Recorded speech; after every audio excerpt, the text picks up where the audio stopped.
Bismillahirrahmanirrahim. Assalamualaikum warahmatullahi wabarakatuh. Saya Siti Hajar, mahasiswi dari program studi Pendidikan Bahasa Arab. Di sini saya akan menjelaskan tentang merancang tes kemahiran menyimak.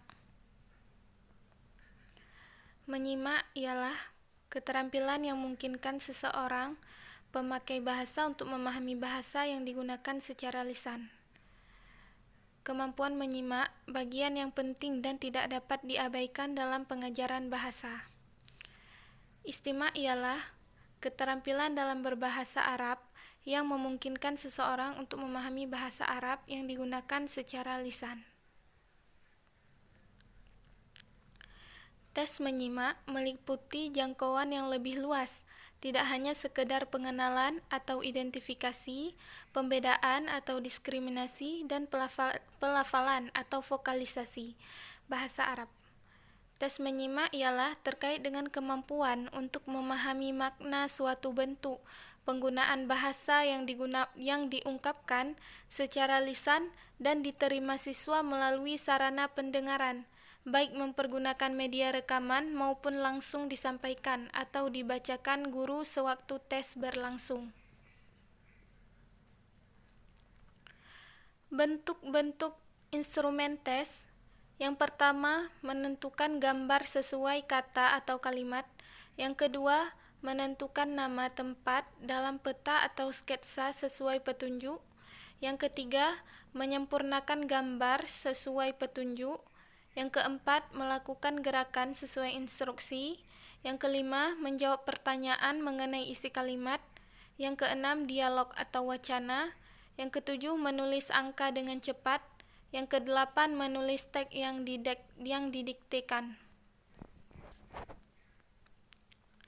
Kemudian, pengembangan instrumen tes, yaitu merespon ujaran lisan dengan gerak, atau siswa diperdengarkan beberapa kalimat yang diucapkan oleh guru. Siswa ditugaskan untuk melaksanakan atau memeragakan kalimat yang didengar. Contoh kalimatnya ialah khudil kitab.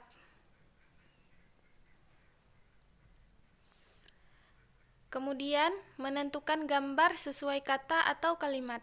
Contohnya, guru memberikan beberapa gambar, siswa ditugaskan untuk menentukan makna gambar sesuai dengan yang didengar. Kemudian, menerka kata berdasarkan deskripsi yang diperdengarkan, yaitu guru menyusun deskripsi tentang suatu benda. Deskripsi dibacakan atau diputar rekamannya kepada siswa.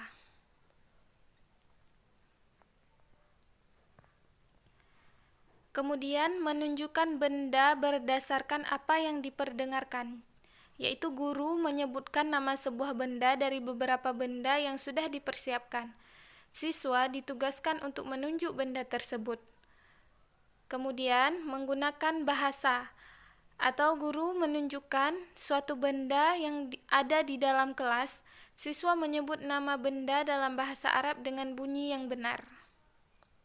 Contohnya, guru menunjuk kursi dan mengucapkan ma hadha. Siswa menjawab pertanyaan guru, hadha kursi.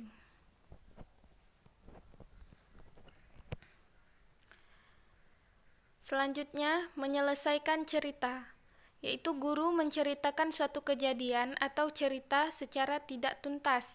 Siswa ditugaskan melengkapinya secara lisan atau tulisan. Kemudian, mengidentifikasi kata kunci, yaitu guru memperdengarkan sebuah paragraf atau wacana. Siswa diminta untuk menentukan kata kunci dan merangkai kata kunci menjadi sebuah kalimat singkat. Selanjutnya, menentukan topik atau wacana, yaitu guru memperdengarkan wacana dan siswa ditugaskan menentukan topik dari wacana yang didengar.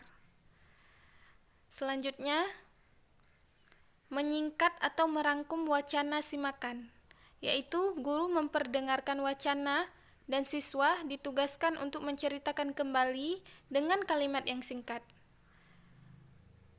Selanjutnya yaitu parafrase, yaitu guru memperdengarkan wacana atau cerita Kemudian siswa diminta untuk menceritakan kembali dengan bahasa sendiri. Kemudian, menjawab pertanyaan mengenai isi kalimat atau dialog wacana. Contoh, siswa diperdengarkan beberapa kalimat dan masing-masingnya diikuti dengan sebuah pertanyaan. Tugas siswa adalah menuliskan jawaban dari pertanyaan tersebut. Kemudian, menulis angka dengan cepat, yaitu diperdengarkan kalimat yang mengandung angka, siswa ditugaskan untuk menulis angka tersebut. Contoh, siswa diperdengarkan kalimat-kalimat berikut. Salatul Jum'atul Yaum fi saniyah asyrah illa rubu'. Kemudian siswa menulis angka yang terdapat di dalam kalimat tersebut.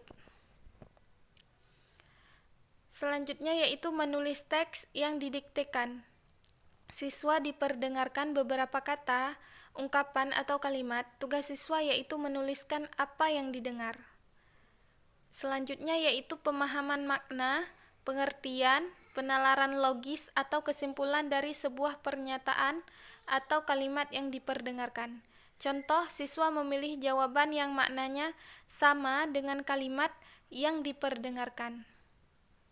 Kemudian pemahaman makna, pengertian, penalaran logis atau kesimpulan, dan makna tersirat dari dialog singkat antara dua orang. Contohnya, siswa memilih jawaban yang paling sesuai terhadap pertanyaan yang terkait dengan dialog.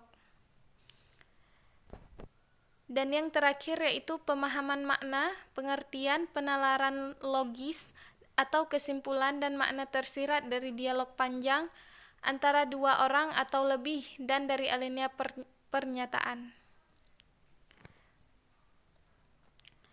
Baik, mungkin hanya ini yang dapat saya presentasikan. Lebih dan kurang saya mohon maaf. Wabillahi taufik wal hidayah. Wassalamualaikum warahmatullahi wabarakatuh.